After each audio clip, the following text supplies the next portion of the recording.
फलक जवेद जो है सोशल मीडिया एक्टिविस्ट, उनको गिरफ्तार किया गया था इस्लामाबाद से। उसके बाद जो है वो फलक जवेद को जिस गिरफ्तार किया गया वो 2 मुकदमात थे। उस्मा बुहारी की एडिट वीडियो को सोशल मीडिया पे वायरल करने का केस, दूसरा जो है वो रियासत मुखालिफ इदारों के खिलाफ जो है वो मुहिम चलाने का केस था। जिला कचहरी में जब पेश किया गया 3 रोज़ा जिस्मानी रिमांड जो है वो मंजूर कर लिया था। रिमांड पेपर पे फैसला जो है 29 सितंबर को क्या आता है। डकी भाई का केस जो है वो भी दायर कर दिया गया लाहौर की सेशन कोर्ट में। इसकी समाअत भी जो है वो 29 सितंबर को होने जा रही है। जुए की प्रमोशन की ऐप को तशहीर करने के इल्जामात जो है वो साबित हुए हैं, इनसे रिकवरी भी साबित हुई है। बड़े इम्कान है कि वो यहाँ से भी खारिज हो जाएगी और अगर उनकी ज़मानत होती है तो वो लाहौर हाई कोर्ट से होगी। अस्सलाम वालेकुम, पब्लिक डिजिटल के साथ मैं हूं सलमान अमान। मैं इस वक्त सेशन कोर्ट अदालत के बाहर मौजूद हूं। आपको ये बताते चले 2 खबरें हैं यहाँ से। जो फलक जवेद जो है सोशल मीडिया एक्टिविस्ट, उनको गिरफ़्तार किया गया था कुछ रोज़ कबल इस्लामाबाद से। उसके बाद जो है वो NCCI के तवील में उनको दिया गया था। उसके बाद जो है वो उनको ज़िला कचहरी में जब पेश किया गया तो अदालत ने उनका 3 रोज़ा जिस्मानी रिमांड जो है वो मंजूर कर लिया था। उस 3 रोज़ा जिस्मानी रिमांड को उनके वकील अली शफाक की जानिब से जो है लाहौर की सेशन कोर्ट में जो है चैलेंज किया गया। और जिस्मानी रिमांड के पेपर को जब चैलेंज किया गया तो आज अदालत ने उस्मा बुहारी के वकील से जवाब तलब कर रखा था और NCCI हुकाम की जानिब से जो है वो जवाब तलब कर रखा था। फलक जवेद को जिस गिरफ़्तार किया गया वो 2 मुकदमात थे। उसमें से एक मुकदमा ये था कि उस्मा बुहारी की एडिट वीडियो जो है वो सोशल मीडिया पे वायरल करने का केस था, जबकि दूसरा जो है वो रियासत मुखालिफ इदारों के ख़िलाफ़ जो है वो मुहिम चलाने का केस था। दोनों मुकदमात में उनको जब गिरफ़्तार करके पेश किया गया तो उनका 3 रोज़ा जिस्मानी रिमांड जब मंजूर किया गया।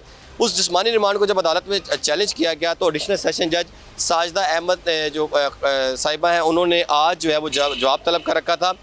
लेकिन आज जो है वो छुट्टी पर हैं और रुखसत के बायस जो है इस केस पर पेशरफ्त ना हो सकी है और अदालत ने केस की समाअत जो है वो पीर तक मुलतवी कर दी है, यानी कि 29 सितंबर तक।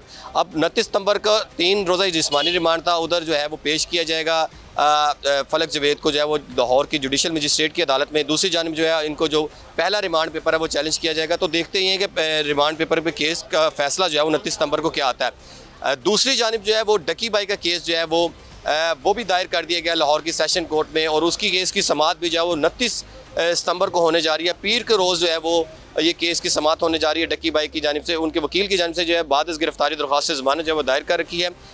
डकी भाई की भी केस बाद गिरफ्तारी दरख्वास्त ज़मानत जो है वो जुडिशल मजिस्ट्रेट की जानिब से जो वो खारिज कर दी गई थी और तहरीरी फैसला भी जो है जारी किया गया था कि डकी भाई पर जो है वो जुए की प्रमोशन की ऐप को तशहीर करने के इल्ज़ामात जो है वो साबित हुए हैं और इनसे रिकवरी भी साबित हुई है।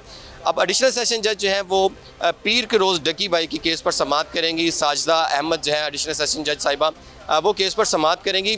जबकि ये भी ज़राए जो है वो हमें जो सूरत हाल नज़र ये आ रही है कि 29 सितंबर को भी जो है वो जब केस की समाअत का आगाज़ होगा। लेकिन ये भी हम आपको बता दें कि डकी भाई की जो ज़मानत है वो बड़े इम्कान है कि वो यहाँ से भी खारिज हो जाएगी और अगर उनकी ज़मानत होती है तो वो लाहौर हाई कोर्ट से होगी। तो अब तक ये 2 केसेस थे जिनके बारे में हम आपको बताए थे और बता रहे हैं और 29 सितंबर को जो है इसकी अपडेट भी आपको देंगे। अब तक जो है आज मैडम साहिबा जो है वो एडिशनल सेशन जज वो छुट्टी पर हैं।